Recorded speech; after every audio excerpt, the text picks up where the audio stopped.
किसी का है दिया। जो भी हम कुछ लेके थोड़ी आए साथ में, सब कुछ यही तो प्राप्त हुआ।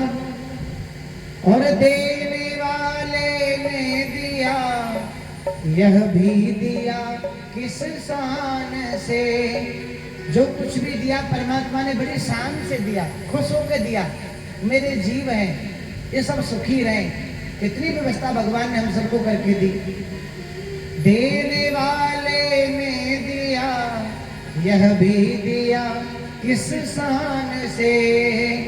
और ये जीव क्या कहने लगा, मेरा है यह मेरा है, कहने लगा अभिमान से। मेरा है यह मेरा है, कहने लगा अभिमान से। मैं मेरा यह कहने वाला, जो मैं मेरा कहता है ना, क्या कहता है, जीव कहती है और ये तन कहता है। मैं मेरा कहने वाला, तन किसी का है दिया। ये तन भी तो परमात्मा ने दिया है।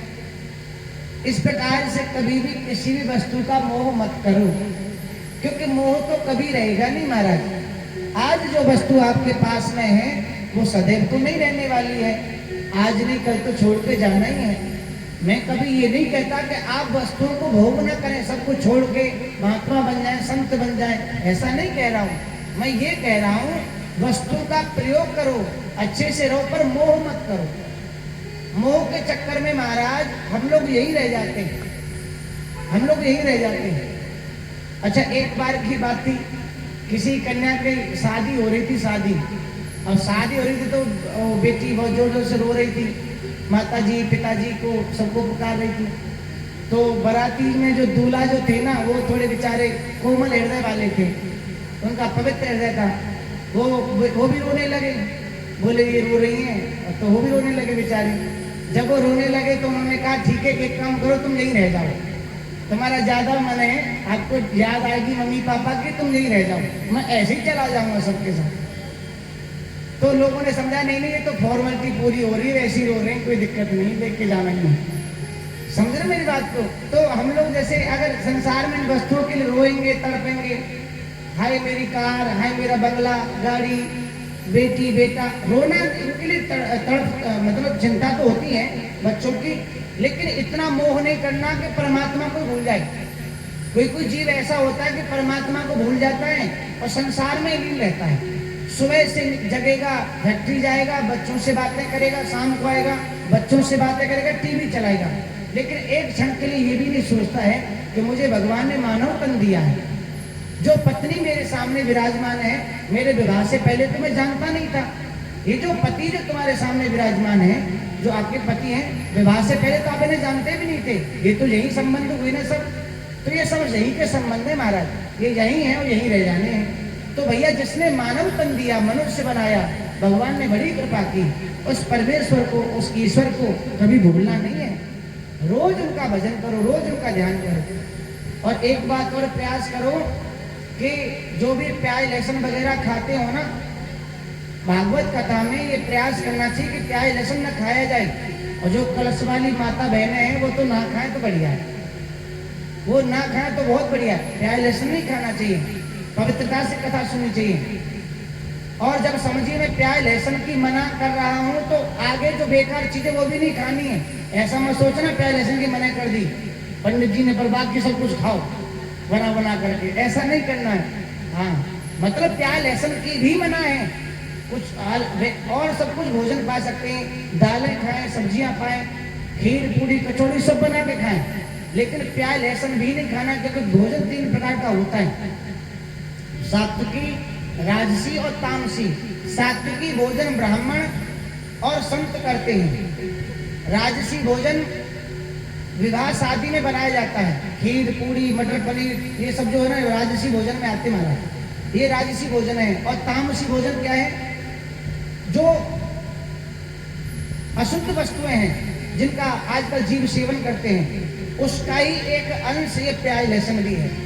तो प्याज लहसुन तामसी भोजन में आता है, इसलिए ये भोजन हम सभी को, ये वस्तु नहीं खानी चाहिए। हम सभी हिंदू वैदिक सनातन धर्म में जन्म लिया हम सब ने।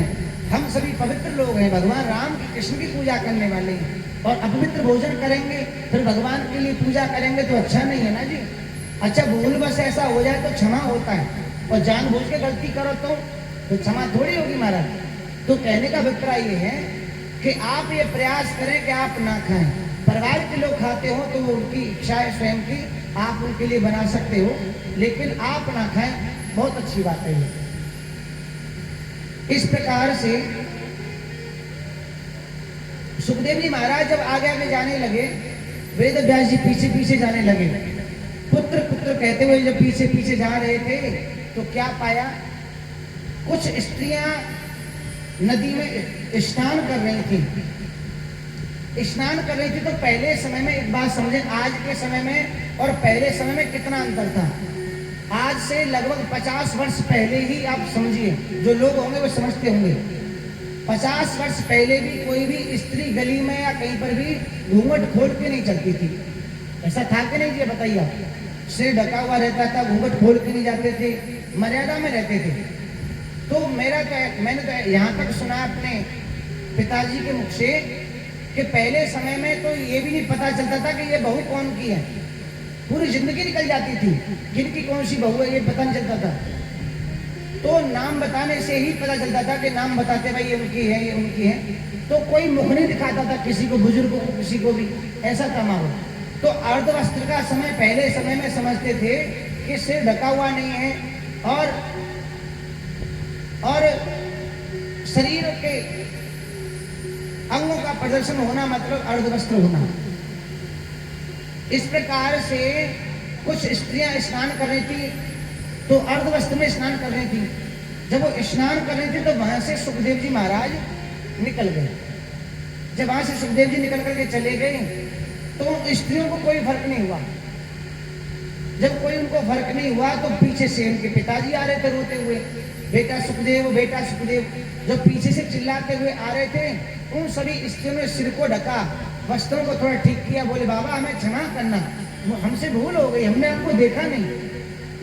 उन्होंने कहा बेटी जरा मुझे एक बात बताओ, मैंने तुम्हारे दादा परदादा को भी गोद में खिलाया, मैं लाखों वर्ष की उम्र का हूँ, मेरी इतनी लंबी उम्र है, मैंने तुम्हारे दादा परदादा को भी गोद में खिलाया है, और आप मुझे देखकर के संकोच कर रही हो। और मेरा जवान बेटा भी यहाँ से निकल के चला गया, तुम्हें उसको देख के संकोच नहीं हुआ। उन स्त्रियों ने बड़ी अच्छी बात कही। उन स्त्रियों ने कहा, हे वेद व्यास जी, जो तुम्हारा जो पुत्र है वो माया से परे है, उसे ये भी भान नहीं है, ये भी ज्ञात नहीं है कि स्त्री और पुरुष में कोई भेद होता है। वो स्त्री और पुरुष को एक जैसा ही मानता है, उसे कोई अंतर नहीं पता। उसके सामने 1000 वस्त्र पहने जाए तब उसे कोई फर्क नहीं, और एक भी न पहना जाए तब कोई फर्क नहीं, क्योंकि उसने संसार को देखा ही नहीं, वो संसार से मतलब ही नहीं है। तुम्हारा पुत्र तो परम वैरागी है, परम दिगंबर है, उसे वस्त्र की महिमा नहीं पता है, इसलिए हमने उसे देख करके वस्त्र नहीं ढके, सिर को नहीं ढका हमने उसको देख करके। और लेकिन आपको तो माया का, प्रकृति का, परिवार का, संसार का, पत्नी का, बच्चों का, सबका भान है। संसार कैसा होता है सब जानते हो आप तो संसार को जानने वाले हो, इसलिए हमने आपको देख करके संकोच किया।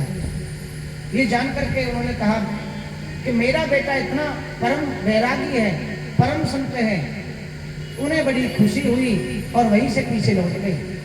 कहा मैं अपने पुत्र को लेकर के नहीं जाऊंगा, मेरा बेटा समाधि में गया, ध्यान लगाने गया है भगवान का। बड़ी खुशी हुई, आकर के अपनी पत्नी को समझाया। पत्नी ने कहा, स्वामी मेरे पुत्र को लौटा करके नहीं लाए। देवी तुम बड़ी सौभाग्यशाली हो, तुम्हारे गर्भ से ऐसे बालक ने जन्म लिया है जिस बालक के आज पृथ्वी लोक पर अवतरण होने मात्र से पृथ्वी पवित्र हो गई। तुम्हारा बालक तो तपस्या करने के लिए गया है, संसार से परे है वो, उसके अंदर काम, क्रोध, लोभ, ईर्ष्या, द्वेष कुछ भी नहीं है, ये सब उसने जीत रखे हैं। जब ये पत्नी ने सुना, माता ने सुना, बड़ी प्रसन्न हुई और अपना पुत्र जहां से गया था उस क्षण रज को मस्तक से लगाया। और वेद व्यास जी ने आज क्या किया, वेद व्यास जी आज उदास बैठे थे। कुछ समय बाद जब उदास बैठे हुए थे तो वहीं पर उनके सामने नारद जी प्रकट हो गए। नारद जी से जब वार्तालाप होने लगी, नारद जी ने कहा क्या कारण है? हे कृष्ण द्वैपायन जी महाराज, तुम उदास क्यों हो? तो कहा भैया उदास में इसलिए हूँ, मैंने 4 वेद, 18 पुराण, 9 शास्त्र, 6 उपनिषद ये सब लिख दिया, लेकिन मेरे मन को शांति नहीं मिली। देखो, कोई कथा प्रवक्ता हो, कोई भी लेखक हो, उन्होंने कुछ लिखा हो और लोगों को पसंद आया कि नहीं आया, लोगों के विचारों से पता चल जाता है। जैसे हम कथा सुना रहे हैं तो हमें स्वयं पता चलता है कि आप लोग कथा अच्छी लग रही है या नहीं लग रही है, स्वयं पता चल जाता है। और जब जैसे मुझे 2 दिन में ये पता चला कि यहाँ के जो भक्त हैं वो श्रोता हैं, यहाँ के भक्तों को भजन कम, कथा अच्छे से सुनाओ तो समझ में अच्छे से आता है। हालांकि भजन भी सुनाऊंगा, चिंता मत करना, प्रेम से बोलो राधे राधे।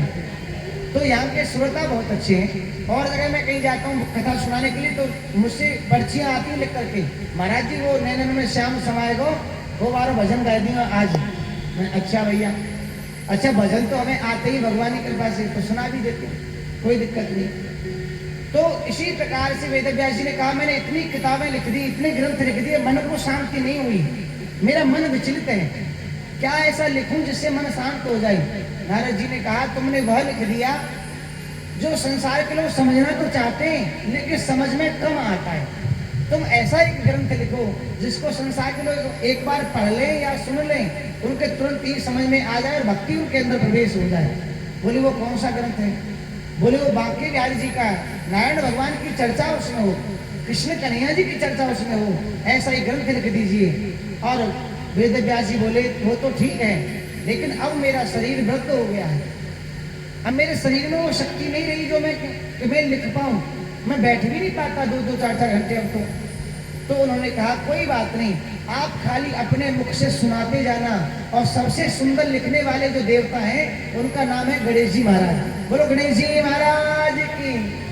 गणेश जी का आह्वान किया गया और गणेश जी ने इस भागवत कथा को अपने हाथों से लिखा है, वेद व्यास जी ने अपने मुख से बोला है। भागवत कथा जब ये पूर्ण लिख दी गई, वेद व्यास जी ने कहा इस कथा को दूं किसे? इस कथा को तो उसी को दिया जा सकता है